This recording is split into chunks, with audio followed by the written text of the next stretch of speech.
Marcos Villegas for Fight Hub TV from behind the camera, being here in Las Vegas with Mr. Derrick James. Derrick, it's been a while since I've seen you, man. How you been? I'm good. How you doing? I'm good, man. You got a heck of a fight this weekend. Frank Martin, Michelle Rivera. Right, definitely. It's a great fight. Two young fighters. I mean, they're doing something everybody talk about, or everybody kind of like wish young fighters did was challenge each other and face each other, and they're doing it. No, I got to ask you, just because it happened in the news, how is Errol? I think on Saturday he said that he posted a video that said he got in a little accident. But have you had a chance to talk to him? How is he? Yeah, man, I talked to him. He's right there, man. Right there, man. He's sitting down. Yeah, that's why I looked over there like him. He's literally right over there, chilling. Yeah, man, he's good. I mean, he's okay, man. He's bumped up just like you can imagine. The thing about car accidents, you can't see it. But your back itching, soreness, or leg ache, you can't really see it. So, but it's, hey, he's okay from what I assume anyway. He looks good. Well, yeah, but it's like everybody looks good on the outside. When is he getting back in the ring? That's the big question. Everybody wants to know. Everybody wants to see him back. I think more about him healing up from being in a car accident. Because he has a couple of little nicks and bruises, I believe. But and after that, who knows?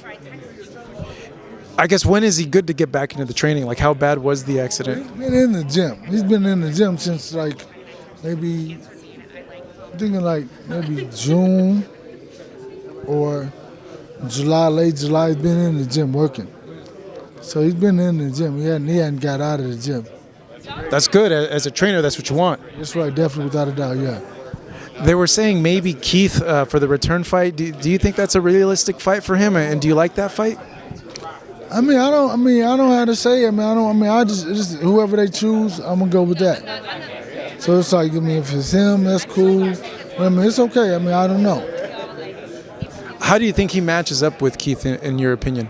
I think he matches up well with anybody. So you know what I'm saying? I was like, so yeah, Keith is a great fighter, but I think Errol matches up better. He's a better, from my perspective, all around better fighter. Just in every area. Oh yeah. This is the thing about it. What people assume he doesn't do or can't do is that because he had never had to do it in the ring. But we know he can do it. You see him box Mikey, you see him box Danny, you see him fight Sean, you see him beat up Kell Brook, you see him outbox, outwit, outman Ugas. So he's a different style, different fights. And it's not really many people in boxing you've seen each fight different, with each opponent different. So that's what, when I keep saying depth, that's depth. That's what it's about, right? Because they think he's doing one thing when he's really doing something else. Because ask the fighters who fight if he's doing it.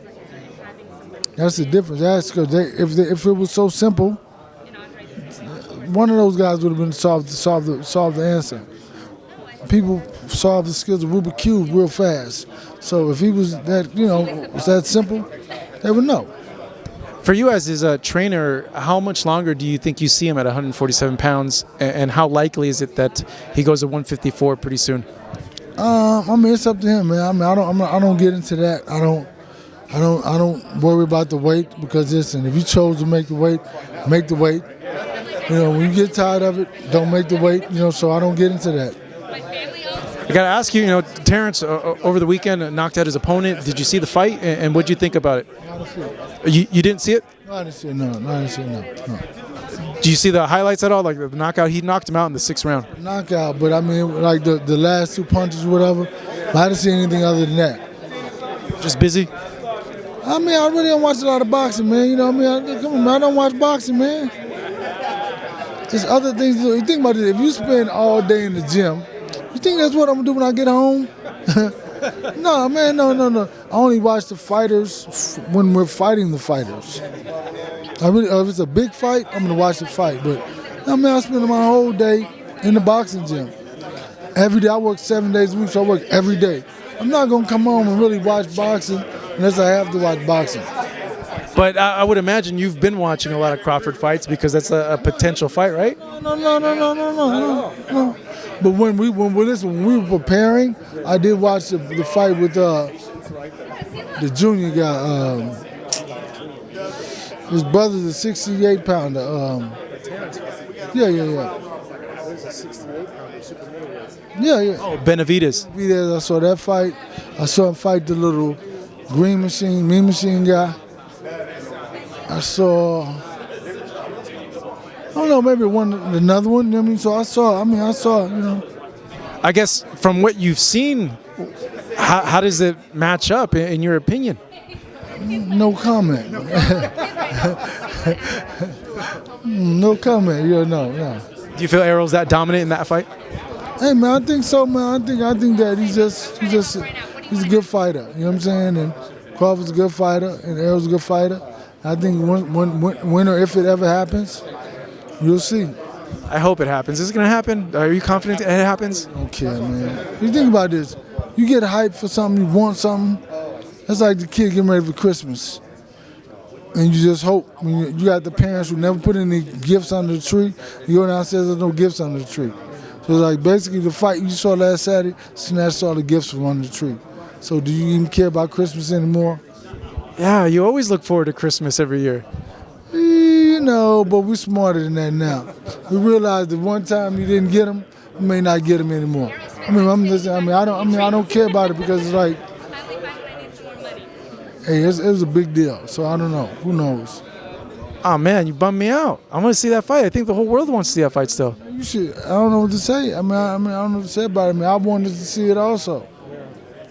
But I can't. You can't make. I don't know. But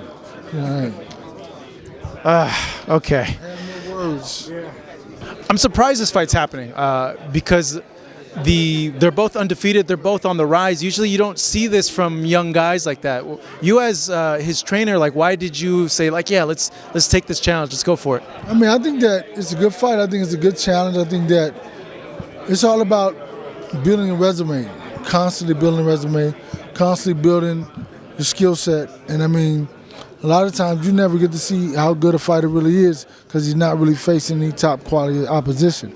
So I mean, I think that you'll see the best version of Michelle Rivera because I think that his opposition hasn't been so great.